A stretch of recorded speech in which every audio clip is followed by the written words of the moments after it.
the space between fear and love, choosing responses that bring peace. Life brings moments that test us, a sudden setback, a harsh word, a delay that feels unfair.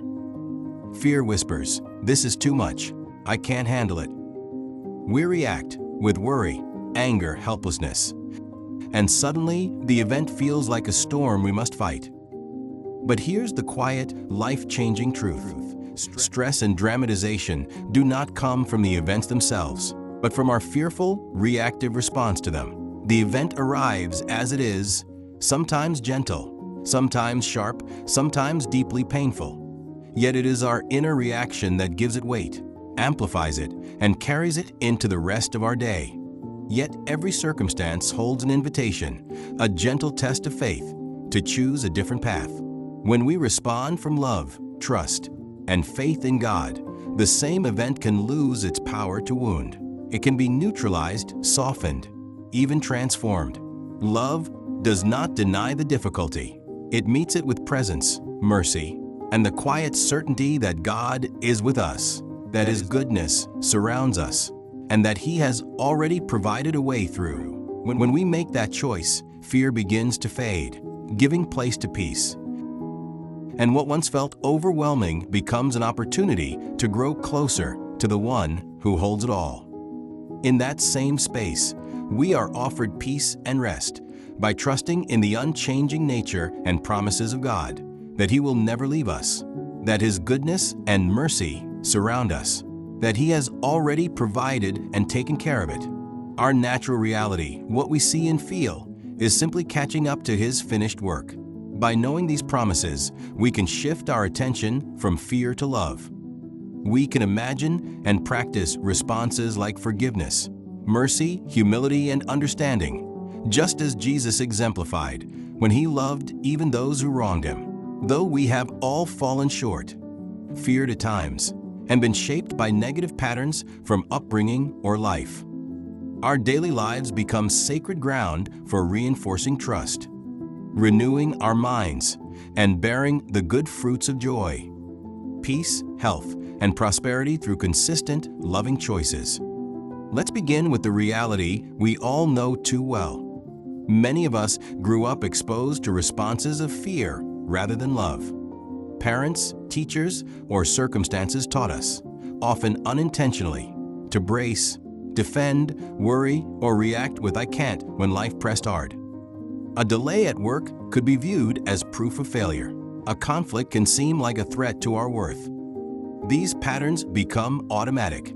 Neuroscience calls this neuroplasticity, the brain's ability to wire itself based on repeated thoughts and reactions. When fear is the habit, the neural pathways for stress strengthen, making drama feel like the only option. Studies show chronic fear responses raise cortisol levels, leading to anxiety, fatigue, and even physical health issues over time. Yet the Bible never leaves us there. It acknowledges our fallenness. All have sinned and fall short of the glory of God. Romans 3 verse 23. But it also offers freedom.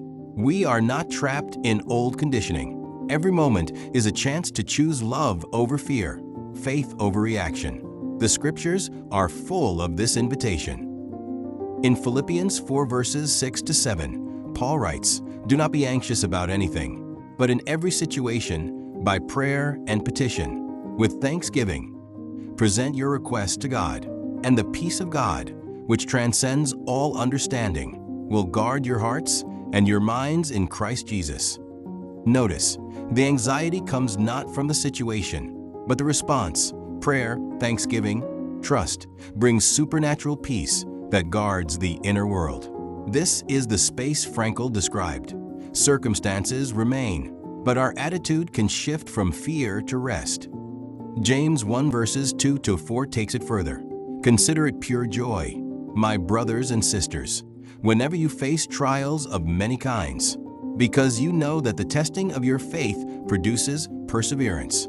Trials test us, yes, but we choose the attitude, joy, because we know God is shaping perseverance, character, and hope. Romans 5 verses 3 to 5. This is faith in action, trusting God's goodness even when we can't see it yet. Jesus himself is the ultimate example. On the cross, facing betrayal, injustice, and unimaginable pain, he chose forgiveness. Father, forgive them, for they do not know what they are doing. Luke 23 verse 34. He chose love when hatred surrounded him. In Matthew 5 verse 44, he teaches us, love your enemies and pray for those who persecute you. This is not naive, it's transcendent. When we respond with love even when others don't, we break the cycle of fear and reaction. We step into something higher. But how do we make this shift when fear feels so ingrained? First, we know God's promises. The Bible is filled with them. Never will I leave you. Never will I forsake you. Hebrews 13 verse 5. The Lord is my shepherd, surely goodness and mercy shall follow me all the days of my life. Psalm 23 verses 1 and 6. My grace is sufficient for you, for my power is made perfect in weakness. 2 Corinthians 12 verse 9. When we meditate on these truths, when we let them sink deep, our attention begins to shift. Fear loses its grip because we remember God is with us. His goodness is on us. He has already provided. Second, we practice loving responses. Neuroplasticity works both ways. Repeated positive choices rewire the brain. Start small. In traffic, choose understanding instead of anger. In conflict, choose mercy instead of defense. In disappointment, choose gratitude instead of despair. Each time we do, we reinforce new pathways. Over time, love becomes more natural than fear. These everyday moments become gentle spaces for practice. The little irritations, the small setbacks, the conversations we have, they all offer quiet chances to grow. We don't need to be perfect. We've all felt fear. We've all stumbled, and that's okay. We can simply keep moving forward, one loving choice at a time. As we choose faith, we bear the fruits of the Spirit: love, joy, peace, patience. Galatians 5 verses 22 to 23. Prosperity here isn't just financial. It's wholeness, health in body and soul, relationships that heal, days filled with purpose. So today, notice that space. When fear rises, pause. Remember God's promises. Choose trust. Imagine Jesus' response: forgiveness, humility, faith, love. Practice it, even imperfectly. Your natural reality will catch up.